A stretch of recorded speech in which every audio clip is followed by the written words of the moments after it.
তোমার জীবনের সবচেয়ে বেশি প্রয়োজন যেটা তুমি আল্লাহর কাছে চাইবা সেটা কি? সেটা সিরাতে মুস্তাকিম। এজন্য এই পৃথিবীতে এটার চাইতে বেশি কোনো কিছু বান্দা চায় না। কোন ইমানদার পৃথিবীতে এর চাইতে বেশি কিছু চায় না, অন্য কিছু। ইহদিনাস সিরাতাল মুস্তাকিম সেই ফজরের নামাজ থেকে শুরু হয় এশার নামাজের শেষ রাকাত পর্যন্ত, একেবারে বিতির নামাজের শেষ রাকাত পর্যন্ত তাকে এই এক চাওয়া বলেই যেতে হয়। বলতে হয় কিনা বলেন না? ইহদিনাস সিরাতাল মুস্তাকিম সিরাতাল্লাযীনা আন'আমতা আলাইহিম। রব্বে করিম, আমি আপনার সিরাতে মুস্তাকিম চাই, যে পথে চললে মাওলা আপনাকে মিলে যাবে, যে পথে চললে মাওলা জান্নাত পর্যন্ত পৌঁছে যাবে। জীবন চলার প্রত্যেকটা পদক্ষেপে আমি সেই সিরাতে মুস্তাকিম চাই। সেই সকালে, দুপুরে, বিকালে, সন্ধ্যায়, রাতে, ফজরে, সুন্নতে, নফলে, মুস্তাহাবে, ফরজ, ওয়াজিব সব বারে বারে বলা। আল্লাহ তাআলা বলেন, আন্না হাদা সিরাতি মুস্তাকিমান ফাত্তাবিউ। আল্লাহ বলেন, এই কোরআনই হচ্ছে আমার সিরাতে মুস্তাকিম। আন্না হাদা, নিশ্চয়ই ইহা, সিরাতি মুস্তাকিমান, আমি আল্লাহর সিরাতে মুস্তাকিম। ফাত্তাবিউ, অতএব বান্দা একেই অনুসরণ করো। ওয়ালা তাত্তাবিউস সুবুল, আর কোন পথ অনুসরণ করো না। ফাতাফাররাকা বিকুম আন সাবিলিহি, তাহলে তোমাকে সত্য পথ সিরাতে মুস্তাকিম থেকে বিচ্ছিন্ন করে দিবে। এজন্য এটা জীবনের বড়, আমার এটা খুব আফসোস লাগে। এই স্কুলে পড়ে, কলেজে পড়ে, ইউনিভার্সিটিতে পড়ে, কত কিছু পড়ে। আহা বন্ধু, বাংলা কথা বলতে পারে, ইংরেজি অনেক কথা সুন্দর জানে, কিন্তু মঞ্জিল চেনে না, কোথায় গিয়ে থামবে। মনে করছে এগুলো এতগুলো পড়া পড়তেছি, একটা সময় আইসা কর্মজীবনে শেষ বয়সে সুখ করব, শেষ বয়সে একটা ভালো চাকরি, একটা ভালো ব্যবসা, দুনিয়াবি একটা সমাজে একটা স্ট্যাটাস। কিন্তু দেখা গেছে সব যখন ঘুষায় কবরে যাওয়ার সময় হয়ে যায়, অথবা অসুস্থতার রোগ, ডায়াবেটিস সহ বিভিন্ন রোগ আইসা বাসা বাঁধে, আর তখন দুনিয়া আছে কিন্তু ভোগ করতে পারে না। প্রতিদিন সকালবেলা যে কোনো ডায়াবেটিক হসপিটালে কেউ যদি যায়, 7টা বাজে, দেখেন কি পরিমাণ বয়স্ক, মাঝ বয়সী লোক, ভদ্রলোক, শিক্ষিত, উচ্চ শিক্ষিত, সমাজের এলিট পার্সন, কিভাবে বসে সিরিয়াল বের হয়েছে ডায়াবেটিস পরীক্ষা করতে। তাইলে আমার ভাই, দুনিয়ার এই হায়াত, আমাদের এই বেঁচে থাকার জীবনটাকে 2 ভাগ করা, যে এক ভাগে আমি কিছুদিন করবো বা কর্ম করব, আরেক ভাগে আমি সুখ করব, এতটুকু দিয়ে দুনিয়া জীবনটাকে ভাগ করা। আর এর দূরের উপরে নিজের পরিকল্পনাকে সাজানো, আল্লাহর কসম, এটা আহাম্মক ছাড়া, বেওকুফ ছাড়া আর কিচ্ছু হইতে পারে না। এটা বেওকুফ, ওই মানুষ বেওকুফ, ওই অভিভাবকও বেওকুফ, ওই সন্তানও বেওকুফ, যে অভিভাবক তার সন্তানকে শুধু দুনিয়ার হায়াত পর্যন্ত স্বপ্ন দেখাইছে, আর সন্তান যে শুধু দুনিয়ার হায়াতকে নিয়েই স্বপ্ন দেখতেছে। অথচ এত লম্বা আখিরাত, এত লম্বা কবর, এত অনন্তকালের আখিরাত, এই বিষয়ে তার জানা আছে পর্যাপ্ত না প্রস্তুতি আছে পর্যাপ্ত? এক লাইন কোরআন শরীফ দেখে দেখে মুসলমান কত কিছু পড়লো, শিখলো, কিন্তু আল্লাহর কোরআনের একটা লাইন সাইয়া সাইয়াও শুদ্ধ করতে পারে না। হায় হায়, ওই জিন্দেগির উপরে লানত, লানত ওই জীবনের উপরে, লানত ওই জীবনের, অভিশাপ ওই জীবনের। মুসলমান এত বড় নিকৃষ্ট হয় কেন? আমার যিনি মালিক, আমার যিনি মনিব, আমি তার কালামই পড়তে পারি না। তা আমার এই জিহ্বার সার্থকতা কি? আমার চোখের সার্থকতা কি? আল্লাহ আমারে চোখে দিল কেন? আল্লাহ আমারে জবানি দিল কেন? আমারে বানাইলই কেন? ভাত, মাছ, চাল, ডাল, পেশাব, পায়খানা, ঘুম, স্ত্রী, চাহিদা পূরণ। এ তো জানোয়ারের আখলাক, এ তো জানোয়ারেরও পূরণ হয় মিয়া। জন্তু জানোয়ারও তো খায়, ঘুমায়, পেশাব পায়খানা করে। জন্তু জানোয়ারেরও তো যৌন চাহিদা পূরণ হয়, হয়তো এগুলোর বাচ্চা হয় কেমনে? গরু ছাগলের বাচ্চা হয় কেমনে মিয়া? তো জীবন মানে এটুকুই যদি হয়, তো আমি মুসলমান হিসেবে বিশেষত্ব কি? আমি ইমানদার হিসেবে আলাদা পরিচয় দিয়ে বাদকতি দেখাই, এই কারণে আমি মুসলমান নাকি? আমার একটা বিল্ডিং আছে, এই কারণে আমি মুসলমান, এটাই মুসলমানের বৈশিষ্ট্য। হ্যাঁ বলেন, ছেলেরা বলো বাপ, নিজেকে তো কমপক্ষে চেনো ভাই। আমি লম্বা করতে চাই না, কমপক্ষে দোস্ত আমার, বন্ধু আমার, সাথী আমার, নিজেকে তো চেনো। কমপক্ষে এদ্দুর বোকা কেমনে হয় মানুষ যে আমি একটা ছেলে বলো ভাইয়া, এই যারা নামাজ পড়ো না, এটা তোমার শেষ পর্যন্ত কোথায় নিয়ে যাবে তুমি কও?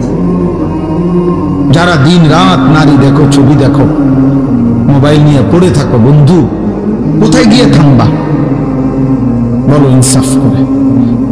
একজন সুদখোর বলেন, এই হারামখোর,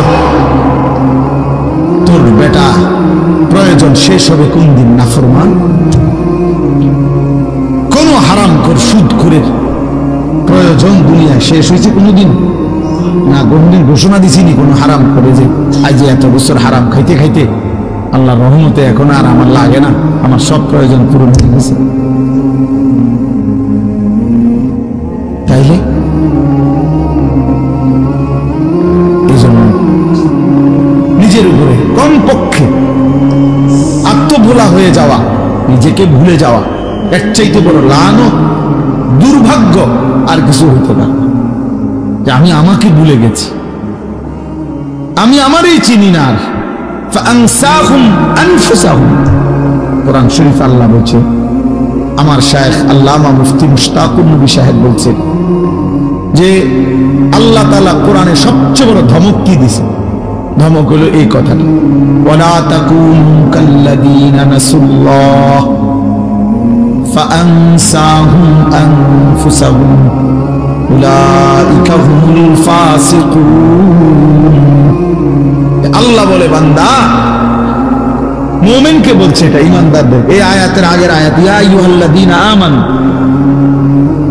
হে ঈমানদার মুমিন, আমি আল্লাহকে এই পরিমাণ ভুলে যেও না। ওয়ালা তাকুনু কাল্লাযীনা নাসুল্লাহ, এমন হয়ো না যে যারা আমি আল্লাহকে লম্বা সময় ভুলে গেছে। আমি কিন্তু একটা শাস্তি দেই, যে আমাকে লম্বা সময় ভুলে যায়, যে আমার নাফরমানিতে ডুবে যায়, আমি তার একটা শাস্তি দেই বান্দা। শাস্তিটা হলো ফাআনসাহুম আনফুসাহুম, আমি তাকে নিজের পরিচয় ভুলাই দেব। কোরআন কারীমের মধ্যে আছে কালীলাম মা তাশকুরুন, আল্লাহ তাআলা বলেন শুকর আদায় করে কম। কালীলাম মা তাযাক্কারুন, কোরআনে আল্লাহ বলেন উপদেশ গ্রহণ করে কম। ওয়া কালীলুম মিন ইবাদিয়াশ শাকুর, আল্লাহ বলেন আমার শুকরকারী বান্দা পরিমাণে কম। তাহলে আল্লাহর অনুগত, আল্লাহর কথা শুনে আল্লাহর কথার প্রতি কৃতজ্ঞ হয়, এরকম পরিমাণ সবসময় কমই হয়। এটা নিয়ে আফসোসের কিছু নেই, কম কিংবা বেশি, সফলতা কিংবা ব্যর্থতার কিছু নেই। এখানে মনে করেন 50,000 লোক হইলে আমার কবর রাজা মাফ তো কথা কয় না, তো আল্লাহ বলি কেন লোকও হারাইলাম না, কবর রাজা মাফ হল না, তাহলে আমার কি হলো? কাজে এখানে সংখ্যা কোনো কি না, বিষয় না, কতজন এটা কোনো কিছু। সবাই চিনলে সফল, সবাই না চিনলে ব্যর্থ, এটা কোরআন সুন্নাহর কথা না, ইসলামের কোনো বক্তব্য না, জনপ্রিয়তা কোনো জরুরি কোনো বিষয় না।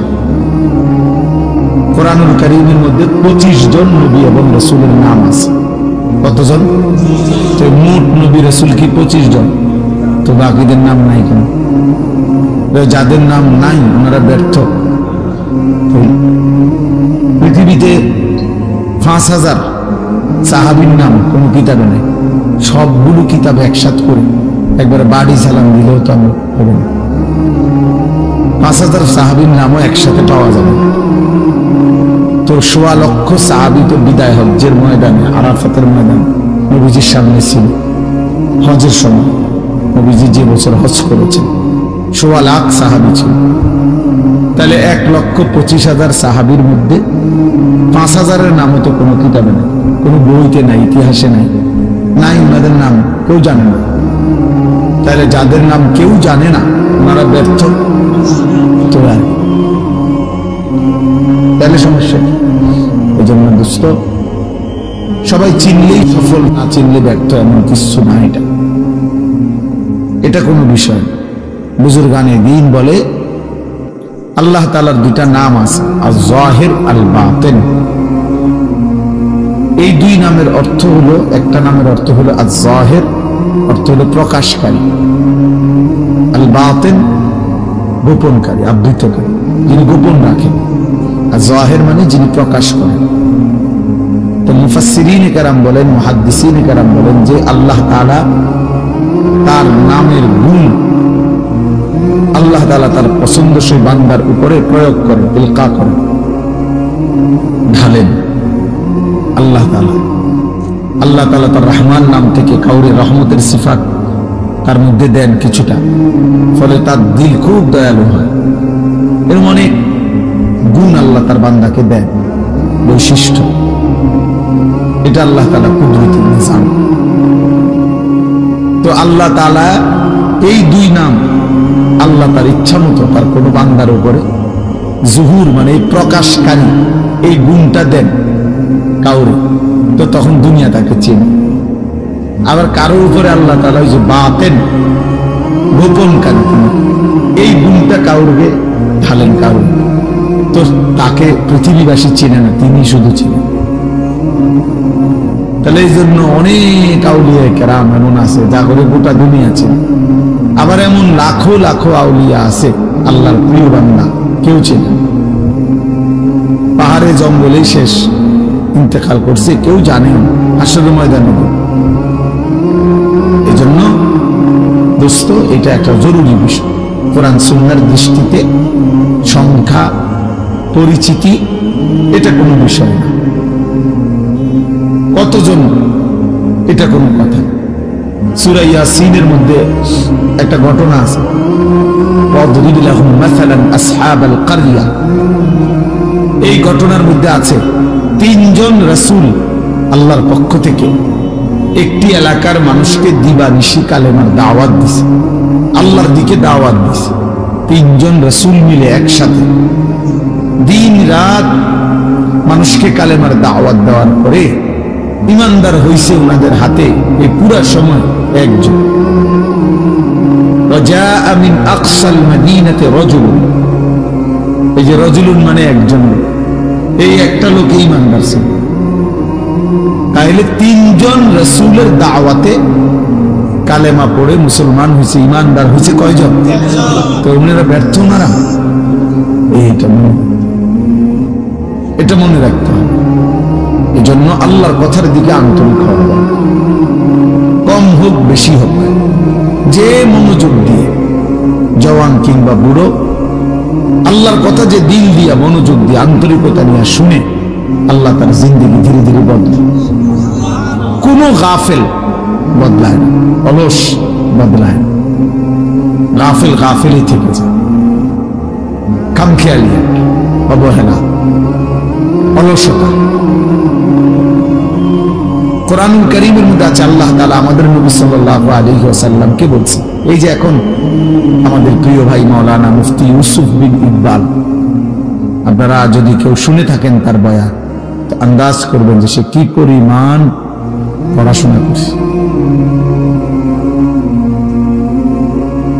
রাসূলুল্লাহ সাল্লাল্লাহু আলাইহি ওয়াসাল্লামের শত শত হাদিস আল্লাহ তাআলা তার কলিজা সিনার মধ্যে মুখস্থ রাখছে। যাই বলে কিতাবের নাম, মুসান্নিফের নাম সহ বলে। এই আমি নিজে ওনার বয়ান শুনি, ব্যক্তিগতভাবে মহব্বত করি। তো আপনাদেরকে জিকিরের কথা বলতেছি। কোরআনুল কারীমের মধ্যে আছে আল্লাহ তাআলা আমাদের নবী সাল্লাল্লাহু আলাইহি ওয়াসাল্লামকে জিকির করতে বলছে। ওয়াযকুর রাব্বাকা ফী নাফসিকা তাদাররুআন ওয়া খীফা ওয়া দুনাল জাহরি মিনাল কওল বিল গুদুওয়ি ওয়াল আসাল। আল্লাহ বলেন নবী আপনি তিন ভাবে জিকির করবেন। এক, দিলে দিলে অন্তরে। দুই, আওয়াজ ছাড়া জিহ্বায়, মানে শব্দ হবে না, নিঃশব্দে, তবে জবানে কোনো শব্দ নাই। আর হলো হালকা আওয়াজ, সকালে এবং সন্ধ্যায়, মানে দিবানিশি। তো এখানে একটা কথা আছে যে এরপরেই আল্লাহ বলছে ওয়ালা তাকুন মিনাল গাফিলিন। নবীজিকে আল্লাহ বলছে বন্ধু গাফিলদের অন্তর্ভুক্ত হয়েন না। তাহলে আমাদের রাসূল সাল্লাল্লাহু আলাইহি সাল্লামকে যেখানে আল্লাহ বলছে গাফিলদের অন্তর্ভুক্ত হবেন না, নবীজি সাল্লাল্লাহু আলাইহি ওয়াসাল্লাম গাফিল হওয়ার কোনো প্রশ্নই আসে না। 24 ঘন্টা যিনি আল্লাহ পাকের ধ্যান ও খেয়ালে থাকতেন, সেই তাকেই আল্লাহ বলছে এরপরেও বলতেছে যে আপনি গাফিলদের অন্তর্ভুক্ত হবেন না। তাইলে আমাদের জন্য কি পরিমাণ গুরুত্ব। কিন্তু তোমরা ছেলেরা বাপ, অগণিত ছেলে বাবা, তোমরা বুঝতেই চাও না যে আমাদের জীবনের কোনো গন্তব্য আছে কিনা, টার্গেট আছে কিনা, কোথায় গিয়ে থামবা তুমি, তোমার জীবন শেষ পর্যন্ত কোথায় গিয়ে পৌঁছবে।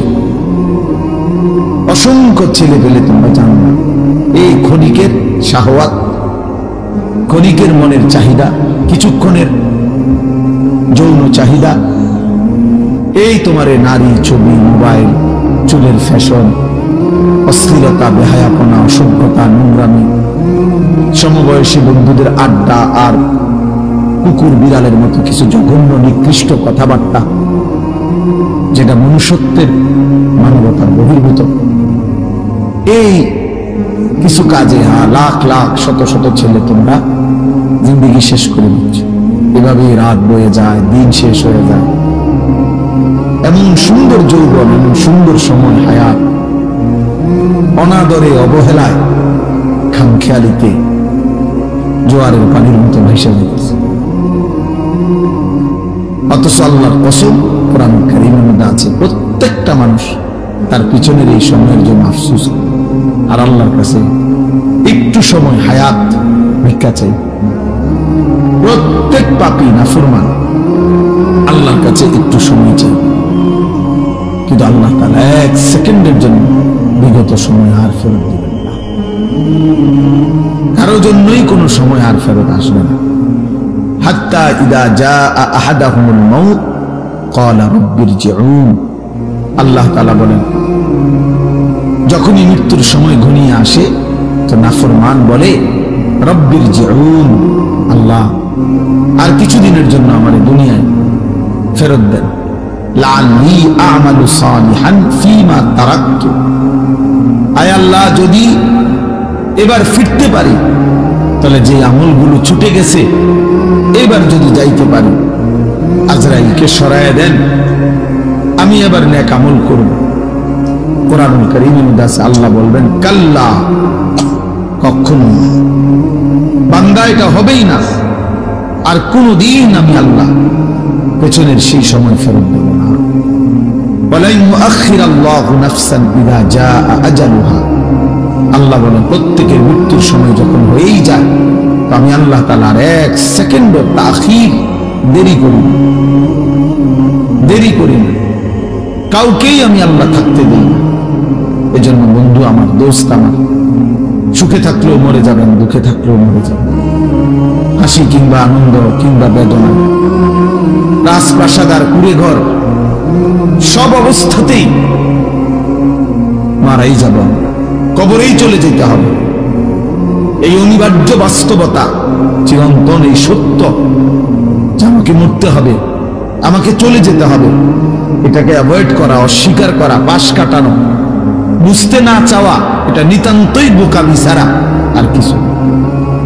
কারণ বলে আমি বুঝি না এই জন্য আমার মরণ নাই, না, না বুঝতেও মরে যাবেন। আপনি খেয়াল না করলেও মরে যাবেন, খেয়াল করলেও মরে যাবেন, খুব কেয়ারফুল থাকলেও মরে যাবে, আর অসতর্ক থাকলেও মরে যাবে। চাইলে আমার ভাই, আমার বাপ, আল্লাহর কথা, এই কথা নিয়ে আজকের কথা না শুনে, আমাকে যেতেই হবে, চলে যেতে হবে, গন্তব্য চিনা, মঞ্জিল চিনা, আমি আসলে যাব কোথায়, যাচ্ছি কোথায়, থামবো কোথায়। খোদার কসম এটা বুঝা আল্লাহ সবচেয়ে বড় নিয়ামত। এটাই সিরাতুল মুস্তাকিম, যে আমি জানি আমি জিন্দেগি চলতেছি, আমার ঘর আমার শেষ মাথা না, আমার জীবন দোকান না, আমার জিন্দেগির শেষ প্রান্ত আমার বিল্ডিং না, আমার জীবনের শেষ প্রান্ত আমার ব্যবসা না, আমার জিন্দেগির শেষ প্রান্ত জান্নাত। ওই পর্যন্ত আমি কিভাবে নিরাপদে যাইতে পারবো, সঠিকভাবে যাইতে পারবো, সেই পথের সন্ধান তালাশ করা, খুঁজে পাওয়া, ওই পথে চলতে পারা, আল্লাহ কসম ভাইয়া ওইটাই জীবনের সবচেয়ে বড় সফলতা। আর এই জন্যই আল্লাহ তাআলা বলছে, বান্দা তোমার জীবনের সবচেয়ে বেশি প্রয়োজন যেটা তুমি আল্লাহর কাছে চাইবা, সেটা কি? সেটা সিরাতুল মুস্তাকিম। এই জন্য এই পৃথিবীতে এটার চাইতে বেশি কোনো কিছু বান্দা চায় না। কোন ইমানদার পৃথিবীতে এর চাইতে বেশি কিছু চায় না, অন্য কিছু। ইহদিনাস সিরাতাল মুস্তাকিম সেই ফজরের নামাজ থেকে শুরু হয় এশার নামাজের শেষ রাকাত পর্যন্ত, একেবারে বিতির নামাজের শেষ রাকাত পর্যন্ত তাকে এই এক চাওয়া বলেই যেতে বলতে হয় কিনা বলেন না? ইহদিনাস সিরাতাল মুস্তাকিম সিরাতাল্লাযীনা আন'আমতা আলাইহিম। রব্বে করিম আমি আপনার সিরাতুল মুস্তাকিম চাই, যে পথে চললে মাওলা আপনাকে মিলে যাবে, যে পথে চললে মাওলা জান্নাত পর্যন্ত পৌঁছে যাবে। জীবন চলার প্রত্যেকটা পদক্ষেপে আমি সেই সিরাতুল মুস্তাকিম চাই। সেই সকালে, দুপুরে, বিকালে, সন্ধ্যায়, রাতে, ফজরে, সুন্নতে, নফলে, মুস্তাহাবে, ফরজ, ওয়াজিব সব বারে বারে বলা। আল্লাহ তাআলা বলেন, আন্না হাদা সিরাতি মুস্তাকিমান ফাত্তাবিউ। আল্লাহ বলেন এই কোরআনই হচ্ছে আমার সিরাতে মুস্তাকিম। আন্না হাদা নিশ্চয়ই ইহা, সিরাতি মুস্তাকিমান আমি আল্লাহর সিরাতে মুস্তাকিম, ফাত্তাবিউ অতএব বান্দা একেই অনুসরণ করো। ওয়ালা তাত্তাবিউস সুবুল আর কোন পথ অনুসরণ করো না। ফাতাফাররাকা বিকুম আন সাবিলিহি তাহলে তোমাকে সত্য পথ সিরাতে মুস্তাকিম থেকে বিচ্ছিন্ন করে দিবে। এজন্য এটা জীবনের বড় পাপ। আমার এটা খুব আফসোস লাগে, এই স্কুলে পড়ে, কলেজে পড়ে, ইউনিভার্সিটিতে পড়ে, কত কিছু পড়ে। আহা বন্ধু, বাংলা কথা বলতে পারে, ইংরেজি অনেক কথা সুন্দর জানে, কিন্তু মঞ্জিল চেনে না, কোথায় গিয়ে থামবে। মনে করছে এগুলো এতগুলো পড়া পড়তেছি, একটা সময় আইসা কর্মজীবনে শেষ বয়সে সুখ করব, শেষ বয়সে একটা ভালো চাকরি, একটা ভালো ব্যবসা, দুনিয়াবি একটা সমাজে একটা স্ট্যাটাস। কিন্তু দেখা গেছে সব যখন ঘুষায় কবরে যাওয়ার সময় হয়ে যায়। অথবা অসুস্থতা, রোগ, ডায়াবেটিস সহ বিভিন্ন রোগ আইসা বাসা বাঁধে, আর তখন দুনিয়া আছে কিন্তু ভোগ করতে পারে না। প্রতিদিন সকালবেলা যে কোনো ডায়াবেটিক হসপিটালে কেউ যদি যায়, 7টা বাজে, দেখেন কি পরিমাণ বয়স্ক, মাঝ বয়সী লোক, ভদ্রলোক, শিক্ষিত, উচ্চ শিক্ষিত, সমাজের এলিট পার্সন কিভাবে বসে সিরিয়াল করে বসে ডায়াবেটিস পরীক্ষা করতে। তাইলে আমার ভাই, দুনিয়ার এই হায়াত, আমাদের এই বেঁচে থাকার জীবনটাকে 2 ভাগ করা, যে এক ভাগে আমি কিছুদিন করব বা কর্ম করব, আরেক ভাগে আমি সুখ করব, এতটুকু দিয়ে দুনিয়া জীবনটাকে ভাগ করা আর এর দূরের উপরে নিজের পরিকল্পনাকে সাজানো, আল্লাহর কসম এটা আহাম্মক ছাড়া, বেওকুফ ছাড়া আর কিচ্ছু হতো না।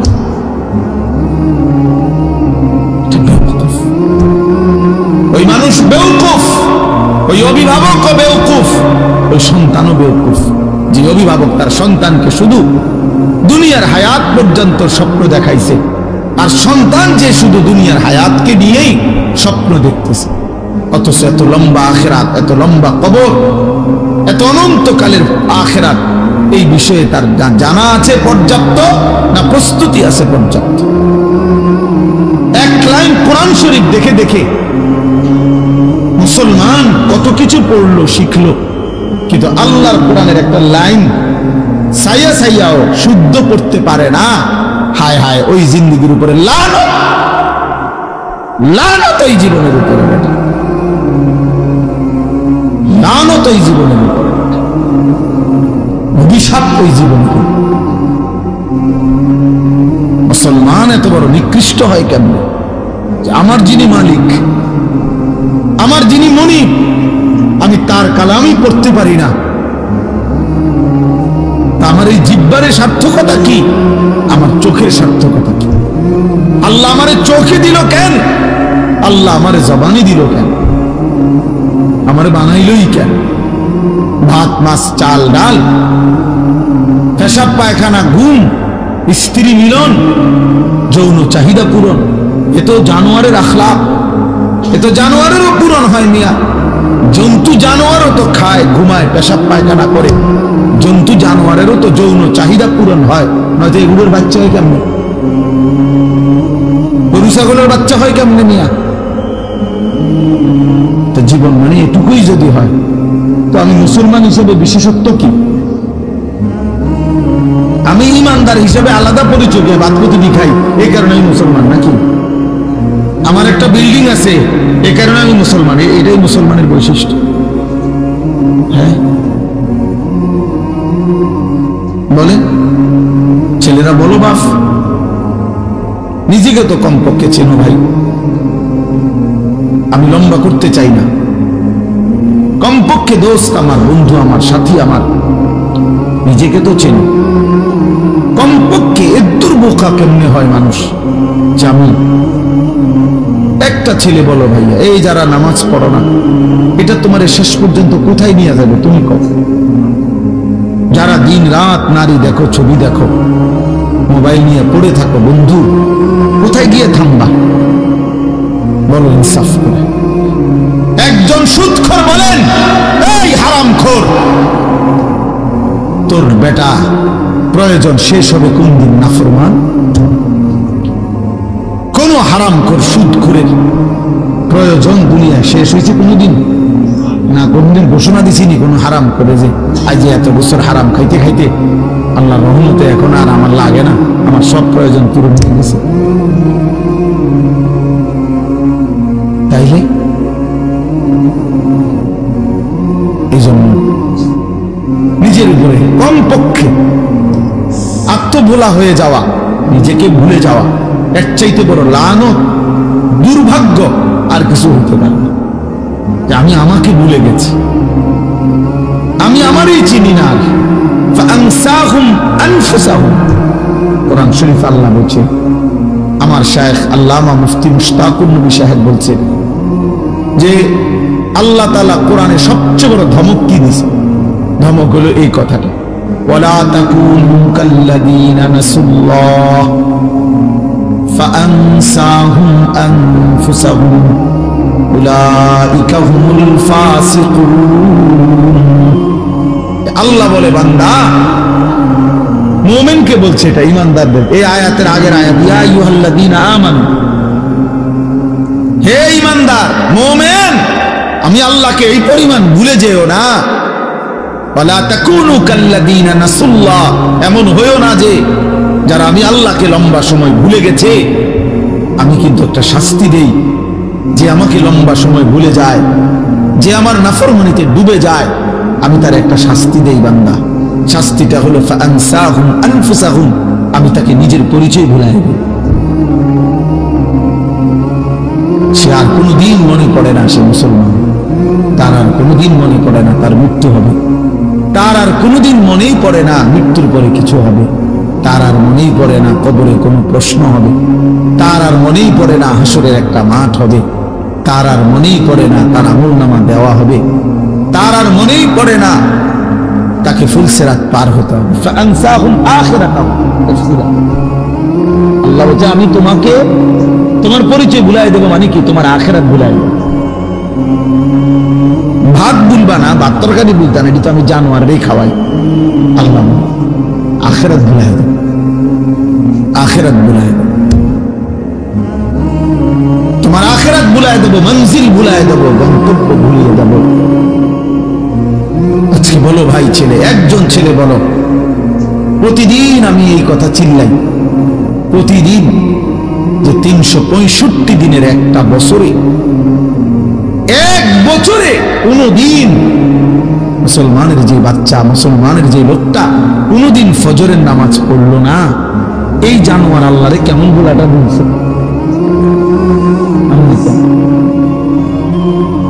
এই জানোয়ার কত বড় জানোয়ার, এটা কত বড় নিকৃষ্ট জন্তু।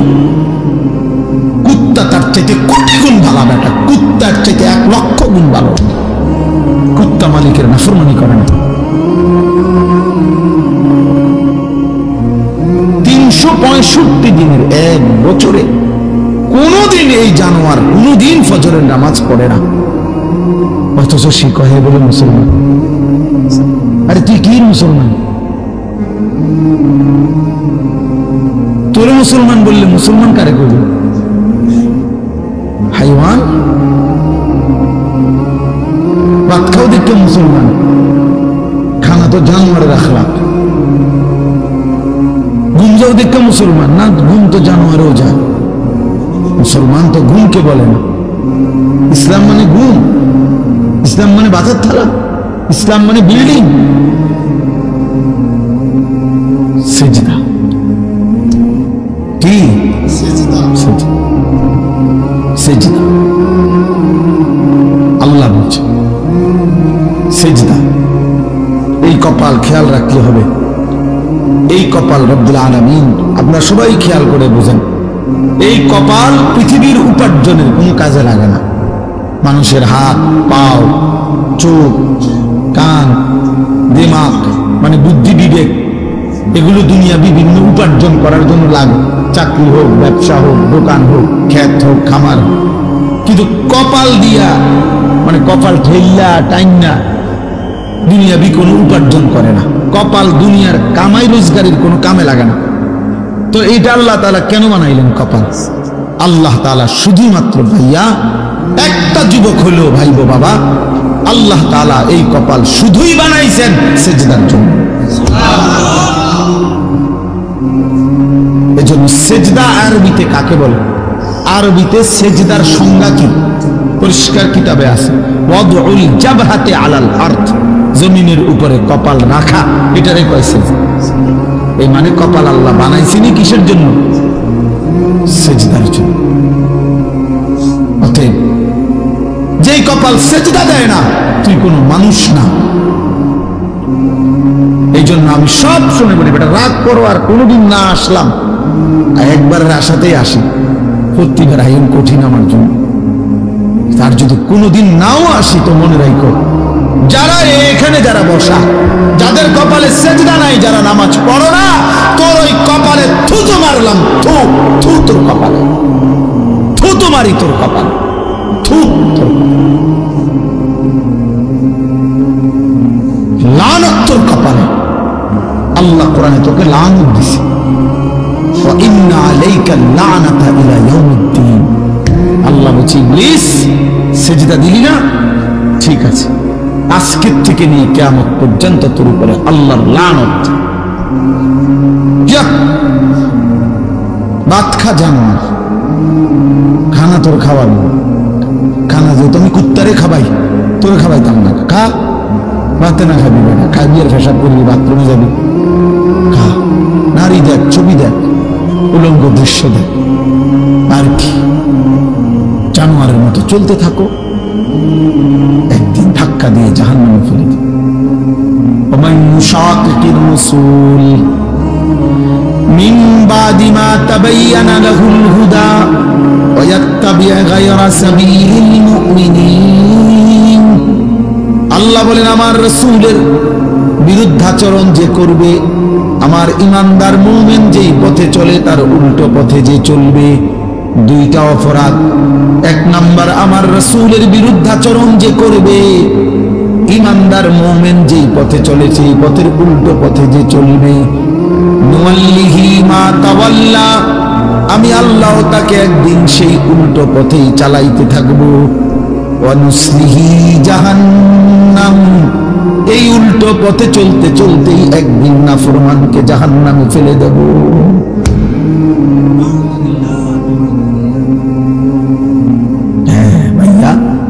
খাওয়াবে ঠিক, কিন্তু যদি আল্লাহ কোনোদিন, আর আমার কথা রাগ হইও না দোস্ত, যারা নিয়মিত নামাজ পড়েন না, হালাল খান না, সুদ খাইতেছেন, ঘুষ খাইতেছেন, কিস্তি লইতে আছেন, ওজনে কম দিতে আছেন, বেড়ি নাচে, নাচ দেখে, গান দেখে, বেপরদা চলে, ঘরে টেলিভিশন চলে, নর্তকী নাচে।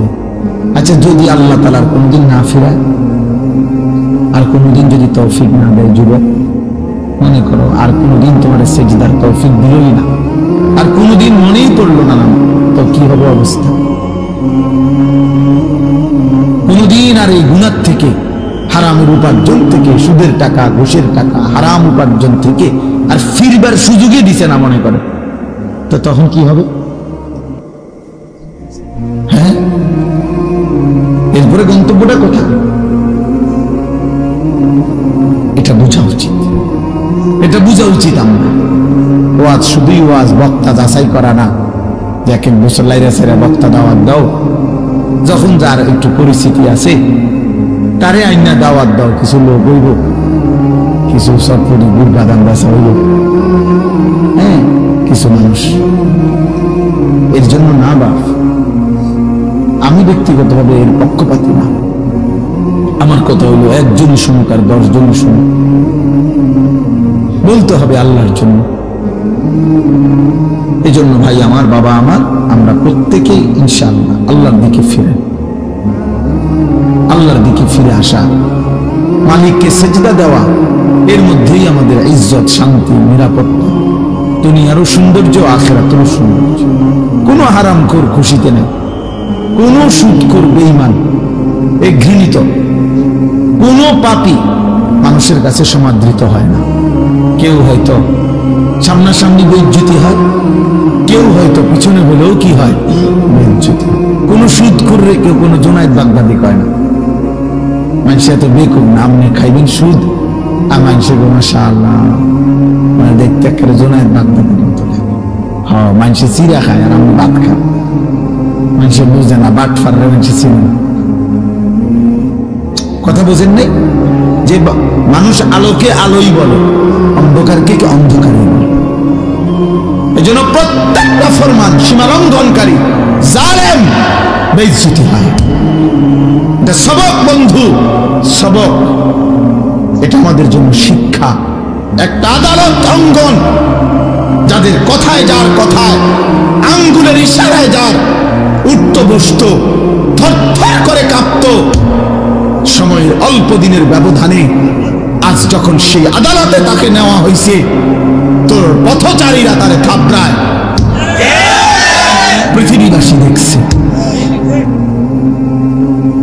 পৃথিবীবাসী দেখছে। পথচারী থাপড়ায় দাও, নির্বাক একটা শব্দ উচ্চারণ করার মতো হিম্মত। কোথায় সেই অহংকারী, কোথায় সেই প্রতাপ? বলেন, বলেন। সবক নেই, শুধু রাজনীতির হিসাব না, জীবনের জন্য সবক নেওয়া উচিত,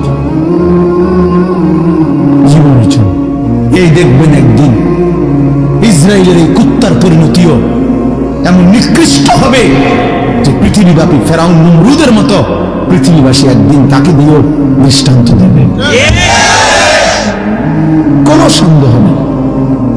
এই নেতানিয়াহু নামের এই কুত্তারে দিয়েও একদিন পৃথিবীবাসী উদাহরণ দেবে যে ফেরাউন নমরুদের পরবর্তী এক, নমরুদের উত্তরসূরি ছিল, ফেরাউনের এক উত্তরসূরি ছিল নেতানিয়াহু। শুনবেন, ওই জন্য কেউ ভাইয়া,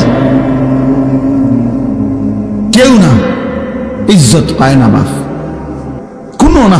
আমি কিংবা তুমি, জওয়ান কিংবা বুড়া, সম্মান মিলবে না, সম্মান মিলবে না। এই জন্য দয়া করে নিজের উপরে দয়া করেন, নিজের সুন্দর করেন, আখলাক সুন্দর করেন, হালাল উপার্জনের প্রতি যত্নবান। মানুষ ঘৃণাই করে। আরবিতে একটা প্রবাদ আছে, অফিকা উয়ুবুন ওয়ালিন্নাসি আয়ুনুন। আমরা কিতাবে পড়ছি যে আরবিতে বলে তোমারও দোষ আছে, মানুষেরও চোখ আছে। তো তোমারও দোষ আছে, মানুষেরও কি আছে, চোখ আছে। মানুষ চোখ বন্ধ করে থাকে না, কাজে মানুষ বুঝে। এই জন্য প্রিয় ছেলে ভাই, তোমাদেরকে বলি ভাই, যারা এক ওয়াক্ত নামাজ পড়ো না, তুমি এক মিনিট ভাইবা দেখো এই সমাজের মানুষ তোমাকে কি মনে করে।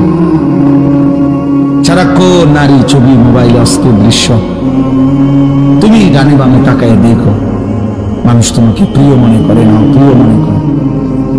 তো আল্লাহর কাছেও তোমার ইজ্জত হারাইলা, কারণ গুনাহ তো কোন পাপীকে তো আল্লাহ তাআলা সম্মানিত করবেন, করবেন তো মানুষের কাছেও তো তুমি ঘৃণিত, মানুষের কাছেও তো লোক ঘৃণিত।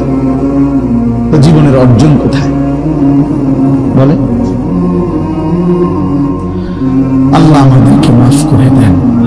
এর বিপরীতে আমরা এবার এই যে আয়াত পড়ছি, ইব্রাহিম আলাইহিস সালামকে লক্ষ্য করে, এই সংক্ষেপ আর অল্প একটু কথা বলি তাহলে শেষ। ইব্রাহিম আলাইহিস সালামকে লক্ষ্য করে আল্লাহ তাআলা এই কথাটা বলছেন। আমি যে আয়াতটা পড়ছি কোরআনুল কারীমের 17 নম্বর পারা 22 নম্বর সূরা, সূরা হজ, এই সূরার দুইটা আয়াত 27, 28, এই দুই আয়াত পড়ছি। একজন শ্রেষ্ঠতম প্রিয় নবী ছিলেন ইব্রাহিম আলাইহিস সালাম। ইব্রাহিম আলাইহিস সালামের নাম আমরা সবাই জানি, আল্লাহ তাআলার বহুতই মহব্বতের একজন নবী, একজন রাসূল। আল্লাহ তাআলা যাকে নিজের খলিল বানাইছেন, ওয়াত্তাখাযাল্লাহু ইব্রাহিমা খলিলা। আল্লাহ তাআলা বলেন, আমি আল্লাহই ইব্রাহিমকে খলিল, বন্ধু বানাইলাম, বন্ধু বানাইলাম। আল্লাহ তাআলা কোরআন কারীমের মধ্যে বলছেন ইব্রাহিম আলাইহিস সালামকে যে সে একজন ব্যক্তি, কিন্তু পৃথিবীবাসী শুনো, আমি আল্লাহ বলতেছি আমার ইব্রাহিম একাই কানা উম্মাতান, ইব্রাহিম একাই একটা জাতি। তিনি একজন ব্যক্তি না, বরং এক ব্যক্তি একটা জাতি, জাতি। আল্লাহ তাআলা কোরআনুল কারীমের মধ্যে বলছেন, আল্লাহ তাআলা কোরআনে বলছে ইন্নী জাইলুকা লিন-নাসি ইমামা, ইব্রাহিম আমি তোমাকে পৃথিবীবাসীর, গোটা বিশ্ব মানবতার ইমাম বানিয়ে দিলাম, ইমাম বানিয়ে। আল্লাহ তাআলা কোরআনে বলছেন হুয়া সাম্মাকুমুল মুসলিমিন, মুমিন শোনো ঈমানদার, ইব্রাহিমই তোমাদের মুসলিম নামকরণ করেছেন। অনেক মর্যাদা, অনেক সম্মান, অনেক বৈশিষ্ট্য আল্লাহ তাআলা কোরআনুল কারীমের মধ্যে আছে। কানিতান, আল্লাহর অনুগত, শাকিরান লিআনউমি, আল্লাহ তাআলার সমস্ত নিয়ামতের প্রতি কৃতজ্ঞ। এটা আল্লাহ বলছে ইব্রাহিম আলাইহিস সালামের সিফাত। ইজতাবাহু, আল্লাহ বলে আমি নিজে তাকে বাছাই করেছি। এরকম অনেক আল্লাহ তাআলা মর্যাদা, সম্মান, ইজ্জত ইব্রাহিম আলাইহিস সালামকে দিয়েছেন। আমাদের মিল্লাতের পিতা বানাইছেন, মিল্লাত আবিকুম ইব্রাহিম। এত সম্মান, এত ইজ্জত, এত মর্যাদা আল্লাহ তাআলা দান করছেন। কিন্তু এর আগে আল্লাহ তাআলা ওনাকে বারবার, অগণিতবার পরীক্ষা করেছেন, পরীক্ষা করছে। وَإِذِ ابْتَلَى إِبْرَاهِيمَ رَبُّهُ بِكَلِمَاتٍ فَأَتَمَّهُنَّ, আল্লাহ তাআলা বলছেন আমি ইব্রাহিমকে অনেকবারই পরীক্ষা করেছি, প্রত্যেকবারই আমার ইব্রাহিম শতভাগ উত্তীর্ণ হয়েছে, গোল্ডেন এ প্লাস পাইছে প্রত্যেকবারই।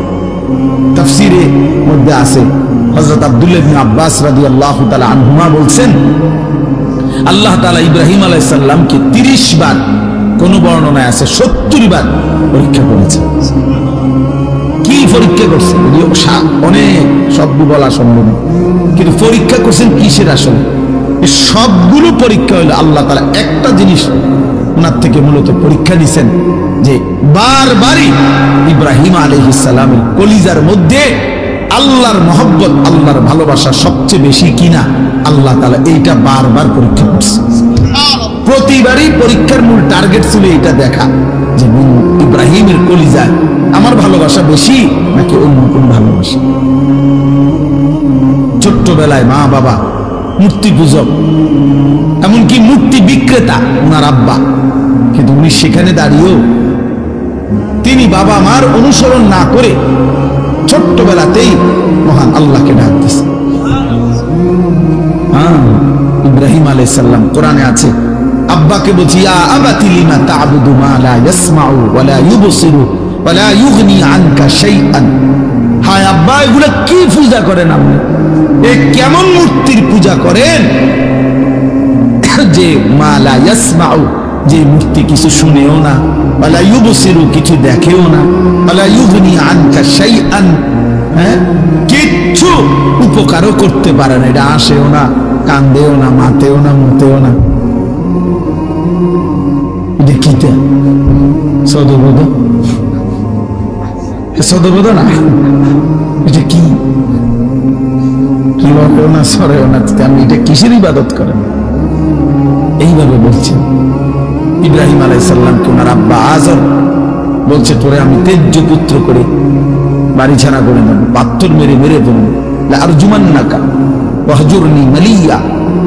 কোরআনে আছে ইব্রাহিম আলাইহিস সালাম বলছেন, বাবা আমি আপনাকেও ছেড়ে দিলাম, পুরো ফ্যামিলি ছেড়ে দিলাম, তবে মনে রাখবেন ওয়াদউ রাব্বি, আমি আমার রব আল্লাহকে ডাক দিলাম।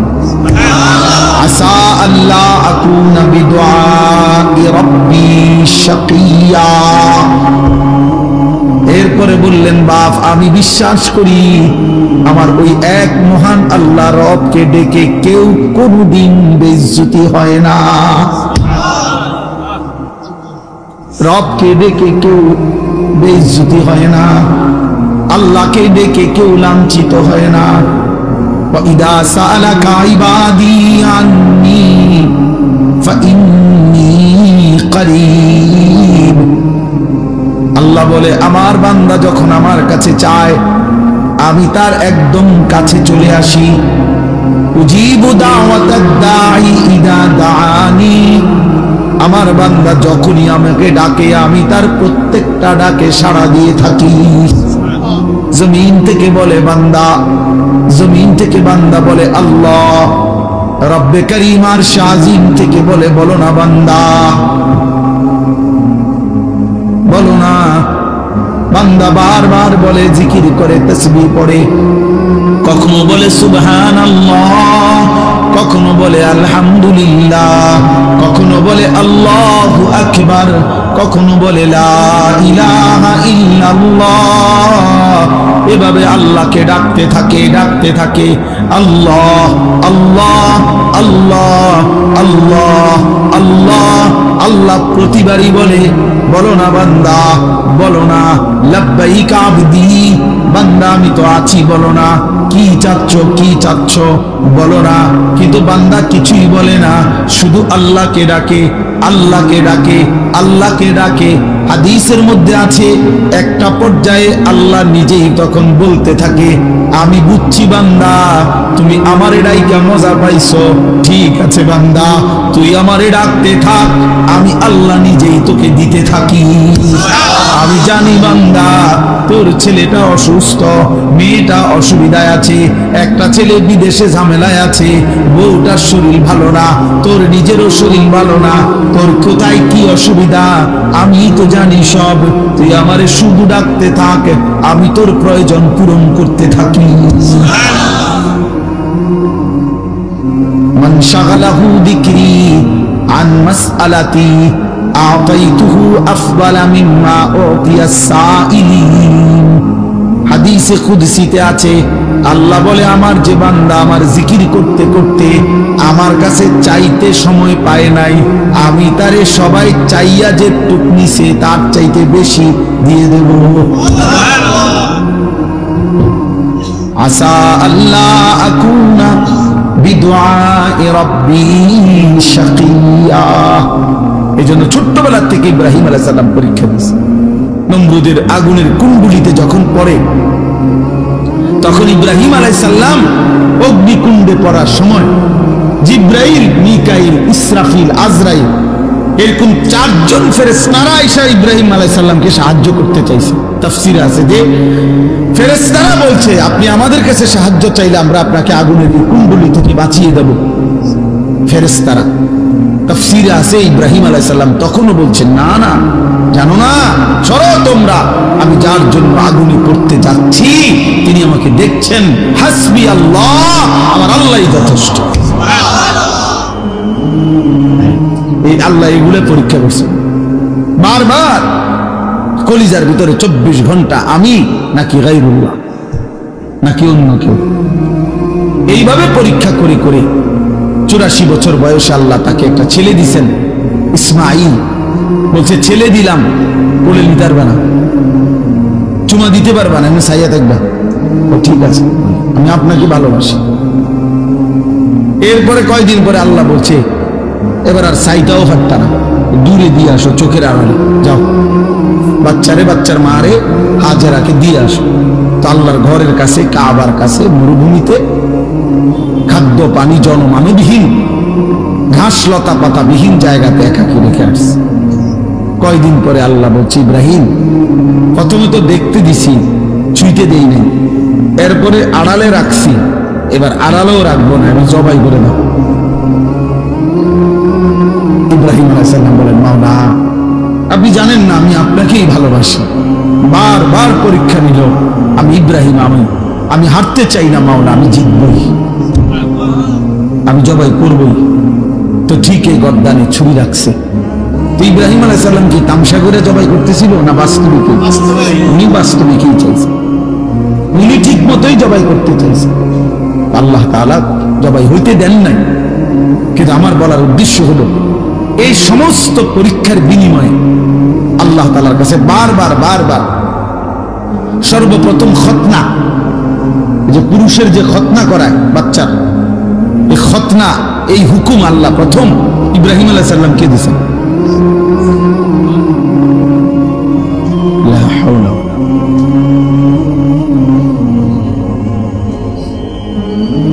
আল্লাহুম্মা সাল্লি আলা মুহাম্মাদ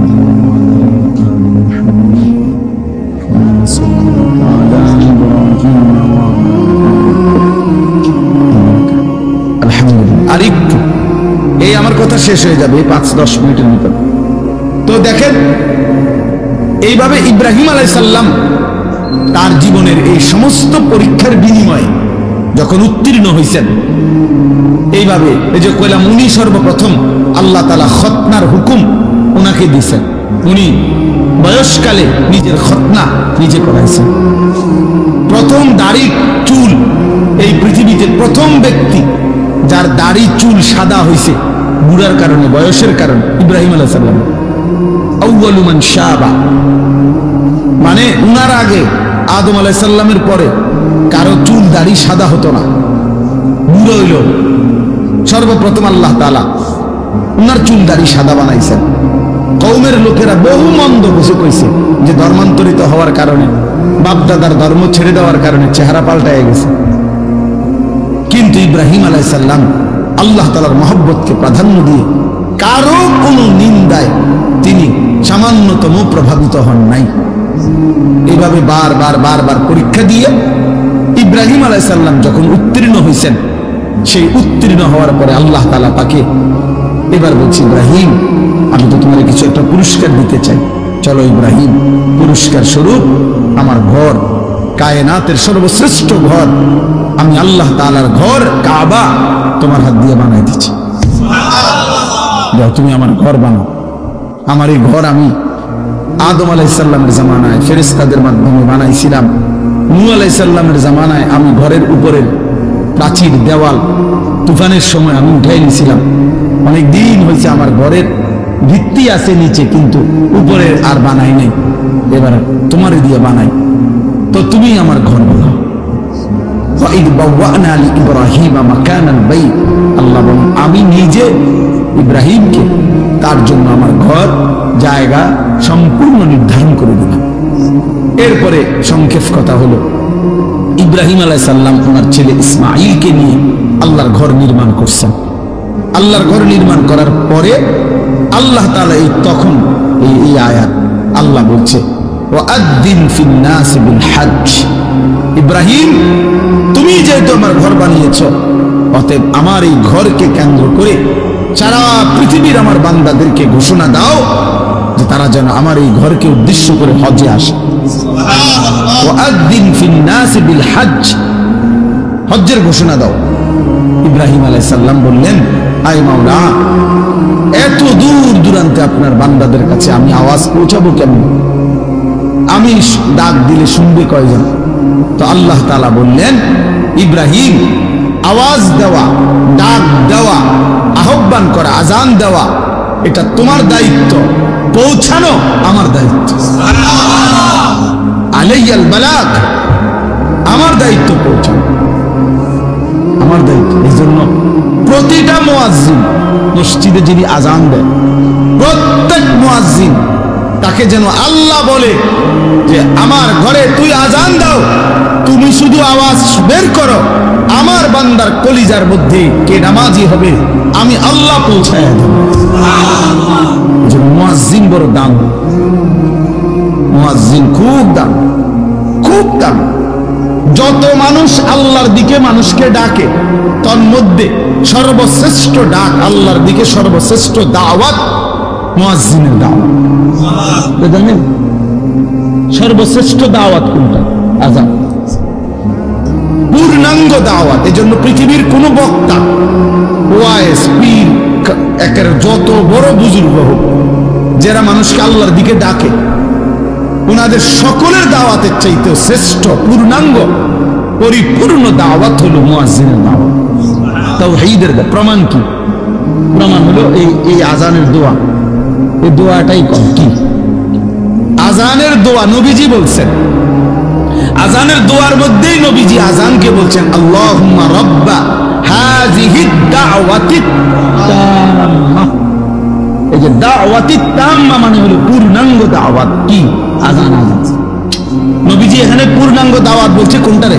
আজান। হ্যাঁ, এই যে আজান আমাদের দেশে খুব গাফলতি। গ্রামের বুড়া অসল 200 বছরের বুড়া একজনের দায়িত্ব দিয়ে দিছে, এবারে আজান দেয় যে 300 বছর ধরে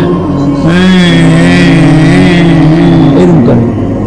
আজান মানে না, মানে মস্কারি করে। আর হুজুর আজান কদ্দুর বোঝেন তো, আর এটার লেগে একজন লোক রাখা হুদা ঝামেলা বাড়াইয়া লাভ। আজানে না কদ্দুর, এটা বলে আজান কদ্দুর। এটার লেগে একজন লোক রাখা টাকা 3000 নষ্ট করার চাইতে বন খাম, 3000 টাকার বন খাইলে কতগুলো বন পাওয়া যাবে, বুঝেন না? আশ্চর্য, আফসোস, অসংখ্য মসজিদ খামখেয়ালি করে মুয়াজ্জিন রাখেন, মুয়াজ্জিন রাখেন, মনে করে এটা কিচ্ছু না, এটা আজান কদ্দুর হুজুর, এটা আবার করে। ওদের লেগে এত একটা লোক রাখতে করতো, একজন দিলেই তো, একজন যদি দিলেই হইলো এটা হইতো, তো রাসূলুল্লাহ সাল্লাল্লাহু আলাইহি সাল্লামের জামানায় সমস্ত সাহাবী তো আজান দিতে পারতো, তো আলাদা বেলালকে নির্ধারণ করা হলো কেন? কথা বলেন না কেন? আলাদা নির্ধারণ করা হলো কেন? রাসূলুল্লাহ সাল্লাল্লাহু আলাইহি সাল্লাম মুয়াজ্জিন নির্ধারণ করছেন কিনা বলেন? এটা খেয়াল করবেন। মসজিদের ইমাম, মসজিদের মুয়াজ্জিন মসজিদের সমস্ত টাইলসের চাইতেও দামি। মসজিদ টাইলস না হলেও চলতো, কিন্তু মুয়াজ্জিন থাকা দরকার ছিল। মসজিদে SS5 এর গেট না লাগাইলেও চলতো, মসজিদে উপযুক্ত ইমাম থাকা দরকার ছিল। আগে কইয়া লয় 4000 টাকা 5000 টাকার ভিতরে হুজুর একজন হুজুর দেন, 5000-এর ভিতরে। হ্যাঁ, হুজুরে দিতে হবে 5000-এর ভিতরে। আমি অনেকের জিজ্ঞাসা করছি যে চাচা 5000 টাকাটা কি দিন ধরছেন না শরীরের ওজনে ধরছেন না কি হিসেবে, মানে হুজুর মিলাইছেন কেমনে, যে ডেইলি 300 কইরা না 200 কইরা না কেমনি মিলাইলেন 5000? নাকি হুজুরের শরীরের ওজন, যদি হুজুরের ওজন হয় আপনার 60 কেজি, তাহলে বেতনে 5000 কেমনি মিলাইছেন? আফসোস, হায় মুসলমান, যদি আখিরাতের কদর বুঝতো, যদি নামাজের প্রয়োজন বুঝতো, যদি প্রয়োজনীয় মাসাইল শিখা, ওযু, নামাজ, গোসল, হালাল হারাম, বাজার ব্যবসা, বিবাহ শাদী, লেনদেনে, যাকাত, সাদাকা, ইসলামের বিধান যদি পূর্ণ মানার প্রয়োজন বোধ করত, তো খোদার কসম এই সমাজের ইমাম আর মুয়াজ্জিনই হতো সবচেয়ে বেশি পয়সার বেতনধারী। মূলত আমরা মনে করছি আমাদের এগুলো কোনো দরকার নাই, নামাজ কদ্দুর পড়াইব। হ্যাঁ, টিয়া 5,000। আবার আলগা আছে হুজুর, আলগা আছে মানে আলগা জিন। হুজুরের লগে কি আছে? জিন, ভূত, আলগা আছে। আপনার বেতন কম হইলে কি হুজুর আলগা? মাশাআল্লাহ ভালো। আলগা কিতা? আলগা জিন না আলগা? আমরা দেশে তো আলগা আছে কয় ভূতের, জিনি ধরলে কবে তার লগে আলগা আছে বলে না, এটা আলগা আছে কত হেঁটে রে, যারে জিনি ধরে তারে না কয় আলগা আছে। আফসুসের আলগা আছে বলে। আস্তাগফিরুল্লাহ। না